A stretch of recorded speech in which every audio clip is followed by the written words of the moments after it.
What a beautiful morning. I can't wait to get in front of a camera and record a video. What? So, we've had Smash Ultimate for over a year now, and we just concluded Fighter Pass 1, along with the announcement of Fighter Pass 2, which will be giving us even more fighters up until the end of 2021. After the end of the last Smash Direct, I had a lot of thoughts, so I left it up to Twitter to decide whether I should just ramble about it on Twitter, or if I should make a full video on it.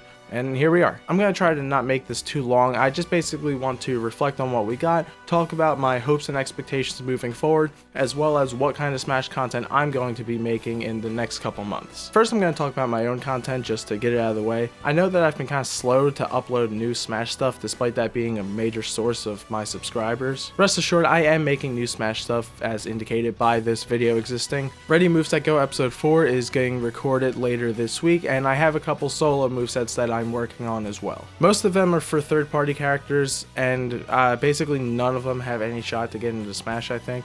But they're all really challenging movesets, so I'm excited if I can make them work and share them with you. Despite stuff like Ready Moveset Go and my own movesets, I am going to be staying away from more generic Smash videos, as I've tried to do in the past.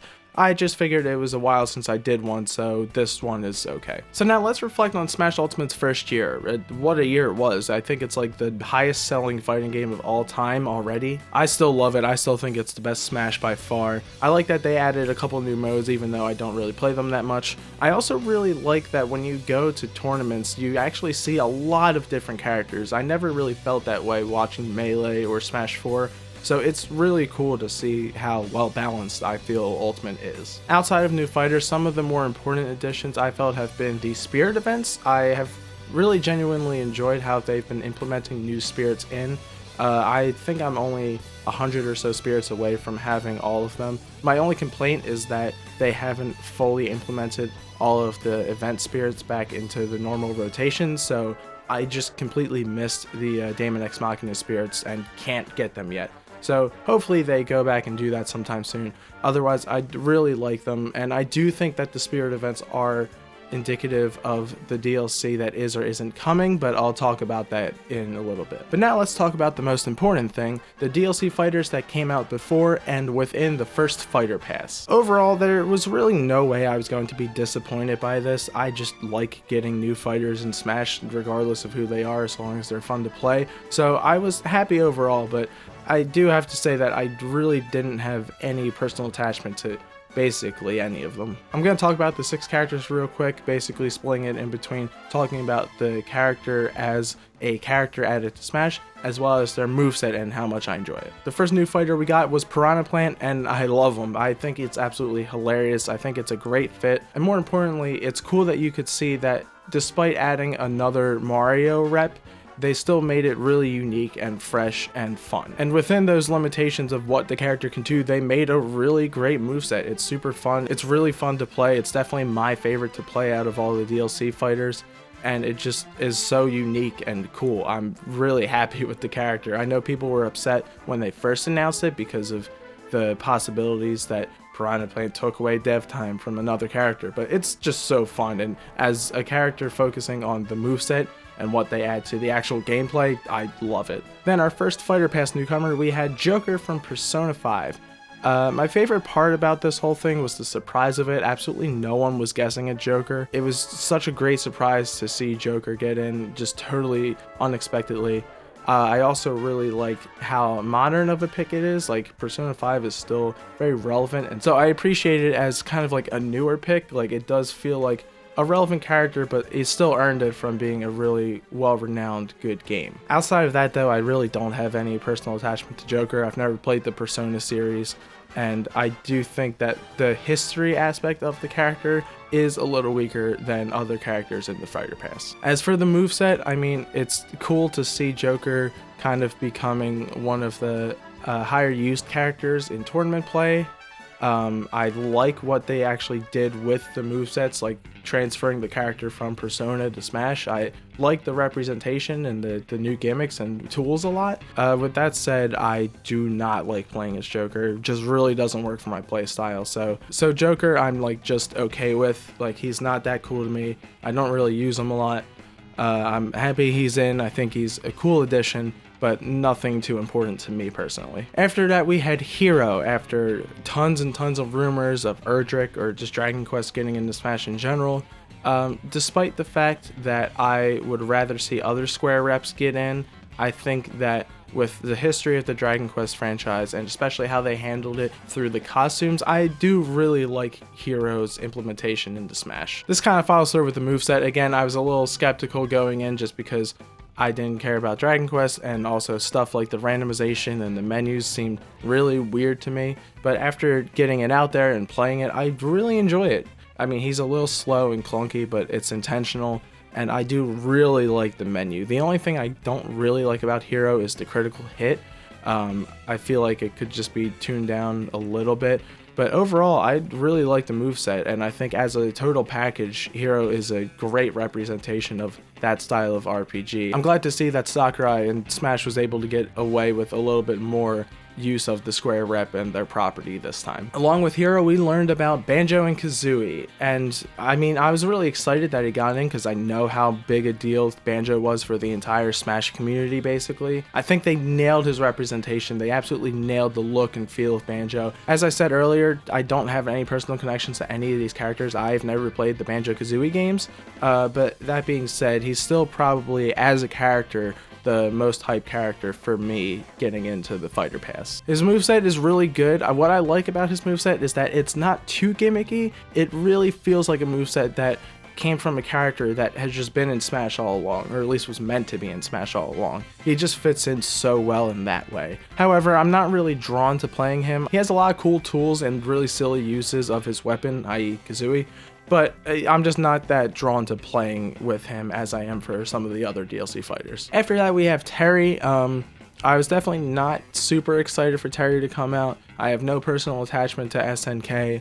The history with SNK and the fighting genre is cool, but I still feel like there's other fighting reps or even other SNK characters from some movesets and just speculation that I've seen that would have been a little bit cooler than Terry. I do really enjoy his moveset. It does feel like they made a better Ken or Ryu. He's really satisfying to play well. I love getting the super specials off. So overall, the gameplay and the stage and all of the music really brought this character up for me. At first it was just kind of bland and like a whatever pick for me, but I do actually really enjoy his inclusion now, and I like playing him. And finally, we've recently learned about Byleth from Fire Emblem Three Houses. This is obviously a very divisive choice. I've never really been in the camp of too many Fire Emblem reps or too many anime swordsmen. The ones that are unique are very unique fighters that I enjoy, like Ike and Robin and even Corrin. Even with that, Byleth does feel like a really weak choice. The costumes look really good. I think this might be some of the better costumes that we've seen in the DLC, but it just doesn't feel like the best choice they could have made, even within Nintendo. And again, I mean that solely character-wise, just as a concept of another Fire Emblem Avatar protagonist. But as I always try to keep in mind, and as I always try to say, the moveset is the most important thing. It's a game after all. How they play and the moves they bring to the table is the most important thing. The rest of it is just the icing on top. And as I said, like Ike and Robin, I feel like Byleth really does shift the Fire Emblem fighting style. I obviously have not played it yet, but yeah, I really like that his moveset represents the weapon triangle and lets him do a bunch of different cool things. It feels, again, like a little more grounded of a moveset compared to something like Joker or Hero. So I think his moveset will bring a lot of people around, and at the end of the day, I don't hate his inclusion. As I said, I don't really hate any character's inclusion as long as their moveset's good, but it could have been better probably. When it comes to the stages that were added, I think Idrizel's Altar is probably my favorite. I mean, it's kind of a bland like FD with some platforms coming in and out, but I think the background's really nice, and just comparatively, honestly, I didn't really care for most of the stages. Banjo's might have been higher if it didn't make me motion sick. For music, by far, Banjo's music is just the best. It's so good, and the remixes are just awesome. And for spirits, none of them really popped out for me, but I would say Joker's Spirit Board was probably my favorite. I like the representation of the people and their personas in the fight together. We also got a bunch of costumes. Obviously, Sans is like awesome and amazing. I'm so happy that that costume and Megalovania got into Smash. A little sad that he couldn't be a fighter, but it seems like that's what's going to happen to indies. Again, I'll talk about that in a second. But ignoring Sans, the 5th pack of costumes was by far my favorite. We got Altair, which is really cool. We got a rabbit hat, which is a fun way to add them in. And we got Cuphead with another music track, Floral Fury, which is an amazing song. So I think the costumes are really knocking it out of the park. But again, I'll talk about some of the scarier implications of those in a second. So now let's talk about what Smash is going to be moving forward.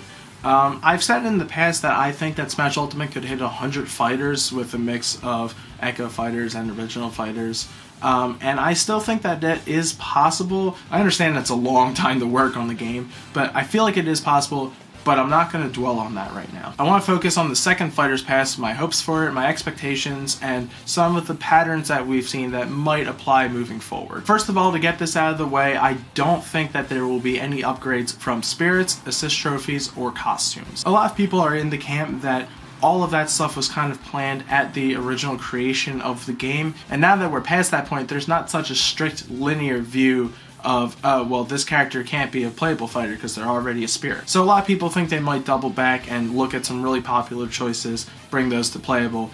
I just don't think they're going to do that. For one, we've kind of seen them thoughtfully add spirits even after the base game. We've seen the spirit events, which knocked out things like Resident Evil and Astral Chain, and yet Fire Emblem didn't show up until Byleth did. The only real exception from that rule was Luigi's Mansion, but most of that is already in the game as spirits anyway. More importantly, I think that the Smash devs treat Smash like a full product. Like, to them, a character's representation as a spirit or a costume is kind of a final thing. It's their way of saying, this is how we think the character should be in the game. So why would they go back and change those things? Especially from an assist trophy, which has its own unique actions in the game. I just can't see them going back to create some new rules or fully take them out as an assist trophy. I think they would rather just let that speak for the character's representation. So going off of what we saw with the first 5 fighters in the first pass, we can look at a couple things. There was only one Western rep and only one Nintendo rep. I think that's mostly going to be the same in the second Fighter Pass. I think that at most we get 1 to 2 Nintendo reps and at most 1 to 2 Western reps. For the sake of argument, I'm going to say that there are going to be 3 Japanese-based reps. There's going to be 2 Westerners, and there's going to be 1 new Nintendo character. I'm not putting this in the order I actually think it's going to come out. This is just kind of my thought process going through the 6. So the first Japanese character I think we're going to get is going to be a more obscure one. It's going to be more of the Terry of this group, representing a certain era or a certain style of game that is very popular in Japan and not so well known in the West. I think there's 2 major candidates for this spot, Arl from Puyo Puyo and Reimu from Touhou. I don't think it's going to be Arl, and the main reason I say that is because the creators came out saying that kind of thing, like, we don't want Arl to be punching and kicking and being violent, basically. Some people would say, sure, but they did things with Isabelle and Wii Fit Trainer to make them not do violent moves that still worked in this silly fighting game. Sure, I mean, they did that, and I totally agree that they could do that again, but I don't know, it's a little bit different when it's somebody else's character that they kind of have to work with. They have to tread very carefully. Meanwhile, I don't think the same could be said about Reimu. I think she's more or less battle ready from what I know of her. I don't know, I think they both bring a new, potentially really interesting battle style to the table, kind of representing different styles of games, but I just have a strong feeling that if we get one of them, it's definitely going to be Reimu. Next up is another Japanese rep, and this one I think is going to be a lot more well known, a lot more requested, or more relevant, which is why I think it's one of 5 characters. This is my biggest pull for sure. The lowest options for me are Nightmare for Soul Calibur, who I think would be a really cool, different fighter with that big sword, but I just don't know if he's that much considered to join the roster, as well as Travis from No More Heroes. He might become more relevant with No More Heroes 3. I'm pretty sure there's been some want from Suda, or at least from a lot of people, for Travis to get into Smash. But again, I just don't know if that's the direction they would go. My bet is primarily on one of 3 people. Dante from Devil May Cry, obviously he has a massive fan pull, and the creators have kind of just cheekily said, well, if he gets on Nintendo Switch, maybe he could be in Smash, and lo and behold, here it is. So I think we could very possibly see him. I think we could see Ryu Hayabusa. Again, a lot of fan speculation and talk about him, and I think he could really represent that NES era really well. And finally, Lloyd Irving. This would be another JRPG character, but another big one. I've heard that it would kind of complete the big three between Final Fantasy, Dragon Quest, and Tales of. I really don't know that much about Lloyd, which is why I'm inclined to think he's gonna get in. Dante just feels like a too good to be true character, and Ryu Hayabusa makes a lot of sense, but I almost feel like it would have happened in some way already. So if I had to put a bet down right now, I guess I would say Lloyd Irving, though my personal preference would certainly be Ryu Hayabusa. Then our final third-party Japanese rep, I think, is going to come from Square again. It seems like they've been a little better to work with Smash and Sakurai. Like I said earlier, the Dragon Quest representation was pretty well done, so I think we're going to get another one, and it's one of two really highly requested characters. I think it's either going to be Sora from Kingdom Hearts or it's going to be Geno from Super Mario RPG. Now this is really tricky because both are very highly requested, as I said. Geno is definitely more requested through the longtime Smash fans, I think, at least vocally, but Sora is also just such a popular character from such a popular franchise from Disney, one of the biggest companies in the world. And I don't know if that works for or against Sora, honestly. Right now my mindset is that Square doesn't want to do anything with Geno, and it serves no purpose for them to put him into Smash. I feel like, especially with how they treated Dragon Quest, directly promoting Dragon Quest XI, I think they would do the same thing quicker for Sora, say if Kingdom Hearts was coming to Switch in some way. So that's my bet right now. I think that Sora's going to get in, and I think that the Geno Mii costume is going to return. Now let's talk about the Westerners, and spot number 4 is basically going to a first-person shooter rep for me. Now this is kind of a weird topic because I totally agree that Smash doesn't add newcomers just because of what they represent. It's not that Smash specifically needs a horror rep or a puzzle rep or a first-person shooter rep. However, it's more a matter for me that a first-person shooter character just adds such a brand new gameplay style, and it's that kind of thing that Sakurai stated that he's looking for. He likes characters that bring something entirely new to the table. So with that said, I think that there's two Green Space Marines that stand out for this category: Doomslayer and Master Chief. And with that said, let me get into all of the speculation that's happening right now. Recently, Marty Stratton of id Software came out basically saying that they had kind of bantered and lightly talked to Nintendo, asking them if Doomguy could get into Smash, but there was nothing ever really done about it, saying that they hadn't been approached with anything official. Now, people are losing their minds about this, both for and against Doomguy.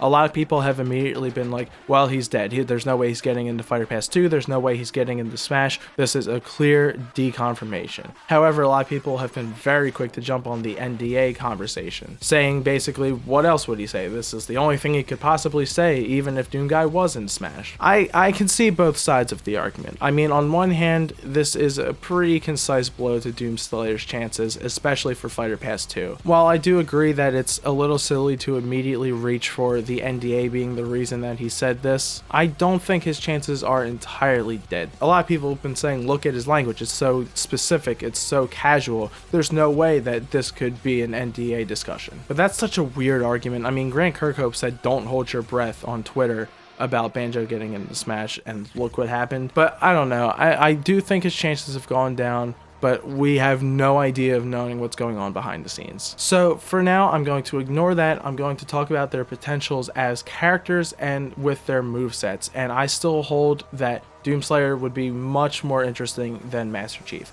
I would be ecstatic about either because Halo in general is a much bigger franchise for me personally. Halo 3 is still my favorite game of all time, and seeing Master Chief in Smash would be monumental. Doomslayer just has a leg up in so many ways. He's just a lot more aggressive, a lot faster, and a lot more interesting to move even in his own games. Master Chief would have some really cool and unique weapons, but I think that Doomslayer just completely beats him out as a possible representative of first-person shooters, along with Doom's history with the genre. So I'm still giving Doomslayer this spot. I understand that his chances are not great, but I think there's a possibility that he'd get in, and I still personally would like him more than Master Chief. I'd be happy with either though. As for the other Western rep, let's shift directions and go to somebody who speculated in a positive light. And that would be Crash Bandicoot. I have always thought that Crash would fit pretty well into Smash. He definitely works along those lines of Sonic and Mario and Banjo, so I think Crash would be a very natural good addition. More or less, I think that this Western rep would be a lot more broadly appealing and a little more kid-friendly compared to the FPS guys. So I think it's one of 3 people. I think it's either Crash, Spyro, or Steve from Minecraft. And lastly, our final Nintendo rep. This is a really weird one because I don't know where they would go. I don't think they would really go to an older series that hasn't had representation recently. I think it would be more of a Byleth, more of a recent and relevant character, which leads me to 3 possibilities. The first is Sylux, and this is highly speculative and dependent on a lot of things. For one, it's that if Metroid Prime 4 comes out this year or next year, or at least is heard about in some way. And also that with Metroid Prime 4, Sylux will still be a pivotal character, which we don't really know yet. The other main option that I feel could happen is a Breath of the Wild 2 character. Obviously, we have no idea who or what it would be, but I feel like the Legend of Zelda franchise is long overdue for a new representative that isn't Link, Zelda, or Ganondorf. So if they could find out what that would be, I mean, Sakurai has played games early to look for a Smash newcomer a couple of times, most recently with Byleth and Fire Emblem. So I could see Sakurai getting hands-on early with Breath of the Wild 2